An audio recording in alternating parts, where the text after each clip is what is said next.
దాత్రి టీవీలో మీ personal interview కోసం వ్యాపార ప్రకటనల కోసం ఈ నెంబర్కి సంప్రదించండి. హాయ్ హలో నమస్తే, నేను మీ యామ్ని.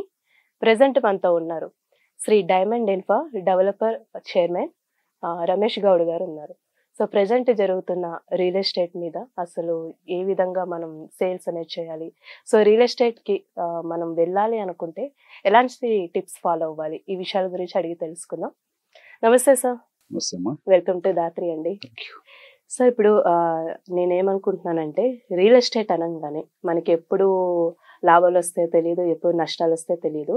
అసలు మీకు నేను తెలుసుకున్నది ఏంటంటే మీరు ఈ ఫీల్డ్ అనేది కాదు, దీనికంటే ముందు ఒక ఫీల్డ్ లో ఉన్నారు. సో దీని మీద ఇంట్రెస్ట్ అంటే ఎలా వచ్చింది మీకు?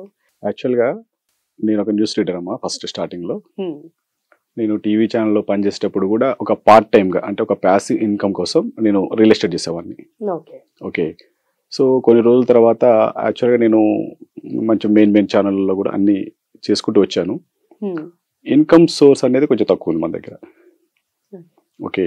సో నా ఆలోచన ఏమొచ్చిందంటే మనకు ఒక ప్యాసివ్ ఇన్కమ్ ఉండాలి, మనకంటూ ఒక గుర్తింపు రావాలి అనే ఉద్దేశంతో నేను ఈ రియల్ ఎస్టేట్ అంటే మనకు ఒక యూటర్న్ తీసుకోవాలనే ఉద్దేశంతో రియల్ ఎస్టేట్ రావడం జరిగింది. ఇది నేను 2018లో చేశాను అనమాట. రియల్ ఎస్టేట్ అనేది 2018 నుంచి నేను ఫుల్ ప్లెజర్గా చేయడం జరిగింది. సో ఈ రంగంలోకి వచ్చిన తర్వాతనే నేనంటే ఏంటనేది పబ్లిక్ తెలియడం జరిగింది అనమాట. బేసిక్ గా చెప్పాలంటే న్యూస్ రీడింగ్ అవన్నీ ఫ్యూచర్ ఉంటుంది, అది మనకి చేసుకున్న రోజులు మనకి ఇన్కమ్ అనేది ఉంటుంది.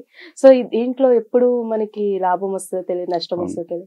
అంటే మీరు చూస్ చేసుకునేటప్పుడు ఆ విధంగా నేను చూస్ చేసుకుంటే ఒకటే ఆలోచించాను, నా ద్వారా ఒక 10 మందికి ఉపయోగం కలగాలి అనే ఉద్దేశంతో, నా వల్ల 10 మందికి లబ్ధి చేకూరాలనే ఉద్దేశంతో నేను రియల్ ఎస్టేట్ రంగం ఎన్నుకున్నాను.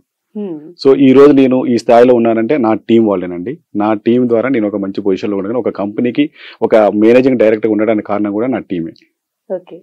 నా టీమ్ సపోర్ట్ ప్లస్ నా ఫ్యామిలీ సపోర్ట్ తోటి నేను ఈ రోజు ఈ రంగంలో రాణించగలుగుతున్నాను. అంటే బేసిక్ గా అంటే మీ ఫ్యామిలీలో ఏమన్నా లేదా సార్, అంటే ఈ న్యూస్ ఫీల్డ్ అంటూ న్యూస్ రంగానే అన్నారు టీవీ అదే బాగుంటుంది, టీవీలో కనిపిస్తున్నాం మనం, ఎందుకు ఇది అన్నారు. అయినా సరే నేనేంటంటే వాళ్ళకు ఒకటి ఏం తెలిసిందంటే, సరే వాడికి ఇష్టం ఇంట్రెస్ట్ ఉన్న రంగంలోకి వెళ్తున్నాడు కదా, సో మనం ఎందుకు డిస్కరేజ్ చేయటం, మనం సపోర్ట్ చేస్తే బాగుంటుంది అనే ఉద్దేశంతో నాకు సపోర్ట్ చేశారు.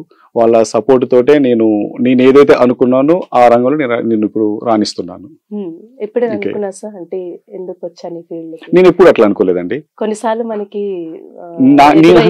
అంటే ఇప్పుడు ఒకటి ఏంటంటే, ఈ రంగంలోకి వచ్చేటప్పుడు నేను డిసైడ్ అయ్యాను, దీంట్లో లాభాలు వచ్చినా నష్టాలు వచ్చినా సరే నిలదొక్కుకోవాలి, ముందుకెళ్లాలనే కాన్సెప్ట్ తో నేను ముందుకు వచ్చాను. కాబట్టి ఈ రోజు నేను నిలబడగలిగాను.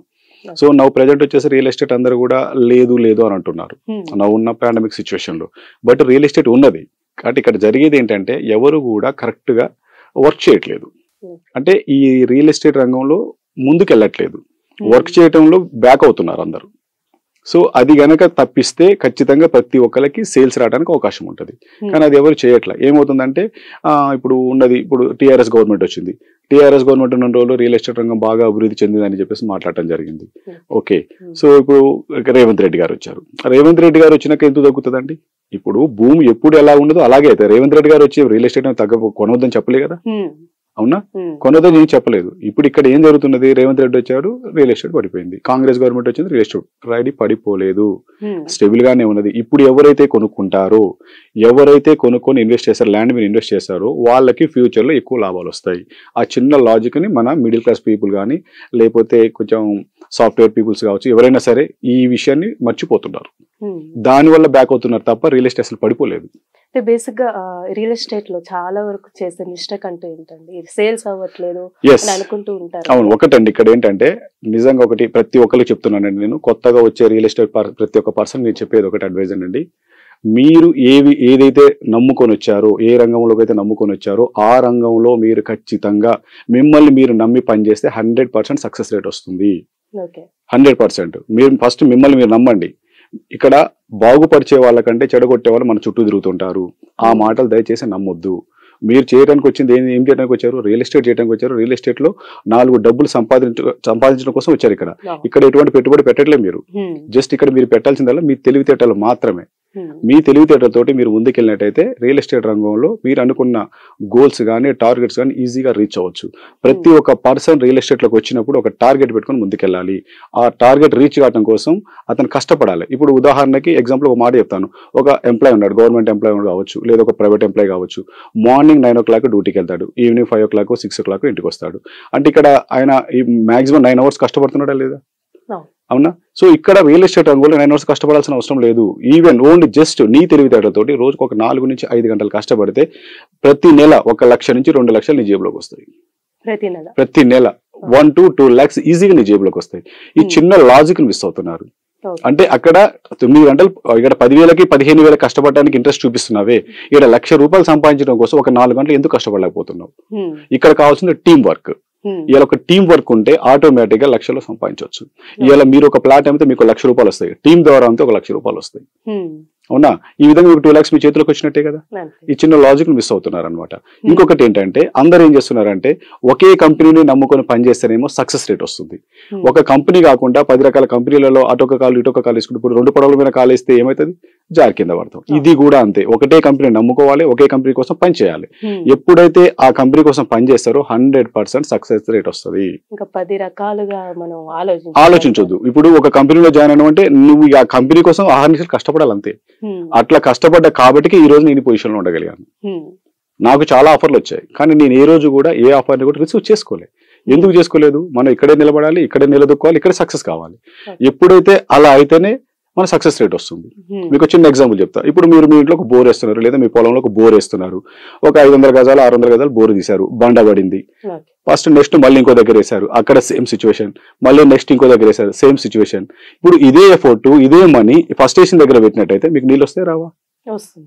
అంటే ఇక్కడ ఏం వేయండి, ఇక్కడ టైం వేస్ట్ కాలేదు, మనీ ఇన్వెస్ట్, ఇవన్నీ మీకు సేవ్ అయినట్టే కదా. ఇక చిన్న లాజిక్ మిస్ అవుతున్నారు ప్రతి ఒక్క అసోసియేట్ కూడా. సార్ లాస్ట్ అండ్ ఫైనల్ గా ఇప్పుడు రియల్ ఎస్టేట్ కి రావాలి అనుకున్న యూత్ కి మీరు కొన్ని టిప్స్ అంటూ చెప్పాలి. 100%. ఎందుకంటే ఒకటే అండి, ఇప్పుడు రియల్ ఎస్టేట్ కి రావాలనుకున్న ప్రతి ఒక్కరికి నేను చెప్పేది ఏంటంటే ఫస్ట్ మిమ్మల్ని మీరు నమ్మండి. మిమ్మల్ని మీరు నమ్మి ముందు అడిగేస్తే ఖచ్చితంగా సక్సెస్ రేట్ వస్తుంది. కానీ ఒకే కంపెనీ నమ్ముకొని ఉండండి, ఎవరి మాటలు వినొద్దు. ఇక్కడ చెడగొట్టే వాళ్ళు చాలా మంది ఉంటారు. నీకు అవసరమా రియల్ ఎస్టేట్, ఉన్న పని చేసుకోవచ్చు కానీ అంటారు. కానీ అవన్నీ కాదు. ఈజీ మనీ అంటే only for real estate, only for. ఇక్కడ మీరు ఏం పెట్టట్లేదు, కారు మేమే పెడతాము, భోజనాలు మేమే పెడతాము, అన్ని మేమే చూసుకుంటున్నప్పుడు మీరు చేయాల్సింది ఏంటి? ఇలా సేల్ రాలేదంటే నెక్స్ట్ మళ్ళీ బ్యాగ్ పెట్టుకుని మార్కెట్లోకి వెళ్ళండి. మార్కెట్కి వెళ్తే మళ్ళీ కష్టపడు. రోజుకు 4 కలవండి. వారానికి వచ్చేసరికి ఒక 25-30 మంది తయారవుతారు కస్టమర్స్. అందులోంచి ఒక కస్టమర్ సండే సైట్కి రాడా? ఈజీగా వస్తాడు. సో వాళ్ళని అలా క్యాలిక్యులేట్ చేస్తూ ముందుకెళ్తే ఖచ్చితంగా 100% సక్సెస్ రేట్ వస్తుంది. కానీ ఈ లాజికల్ మిస్ అయ్యి మన వాళ్ళు ఏం చేస్తారంటే ఏదో టైం పాస్కి పోతున్నట్టు వస్తున్నారు. అది కాదు కావాల్సింది. నీ ఫోన్లోనే నీ డేటా ఉంటుంది, నీ ఫోనే నీ పెట్టుబడి, నీ ఫోన్లో నుంచే నీకు సేల్స్ వస్తాయి. కానీ దాన్ని యూటిలైజ్ చేసుకోవట్లేదు. మామూలుగా ఫోన్ ఓపెన్ చేస్తాం, ఫేస్బుక్ చూస్తాము, ఇన్స్టాగ్రామ్ చూస్తాము, ట్విట్టర్ చూస్తాం, అన్ని చూస్తాం. అందులో ఇవన్నీ పోస్టులు పెట్టొచ్చు కదా. నువ్వేంటో పబ్లిక్ తెలియాలి కదా. ఫస్ట్ వీళ్ళు చేయాల్సింది ఏంటంటే పబ్లిక్ నువ్వేంటి అసలు, నువ్వేంటి, నువ్వు నా కంపెనీలో పనిచేస్తున్నావు అంటే మీరేంటి. నేను ఒక కంపెనీలో రియల్ ఎస్టేట్ చేస్తున్నాను అంటే 10 మందికి, నీ ఫ్యామిలీకి తెలియాలి, నీ ఫ్రెండ్స్కి తెలియాలి, నీ కొలీగ్స్ తెలియాలి, అందరికీ తెలియాలి. నువ్వు రియల్ ఎస్టేట్ చేస్తున్నావు తెలిస్తేనే కదా నీ దగ్గర కస్టమర్స్ వచ్చేది. మనకి లేదో నేను రియల్ ఎస్టేట్ చేస్తున్నాను చెప్పేసి నీకు నువ్వు మనసులో అనుకుంటే సేల్స్ వస్తాయా? కస్టమర్ వస్తాడా? రాడు కదా. ఐ సిన్సియర్ అడ్వైజ్ ఏంటంటే రోజుకి 4 గంటలు కష్టపడండి, 100% సక్సెస్ రేట్ వస్తుంది. ఒకటే కంపెనీ నమ్ముకోండి. ఫస్ట్ నెల మీకు ట్రైనింగ్ కోసం సరిపోతుంది, సెకండ్ నెల వచ్చేసి టీం కోసం సరిపోతుంది, థర్డ్ నెల వచ్చేసి మీకు సేల్స్ రావడం స్టార్ట్ అవుతుంది. 3rd month నుంచి 100% ఈ విధంగా ఫాలో అయితే 100% సేల్స్ వస్తుంది. Thank you so much. మంచి ఇన్ఫర్మేషన్ అందించారు. Thank you.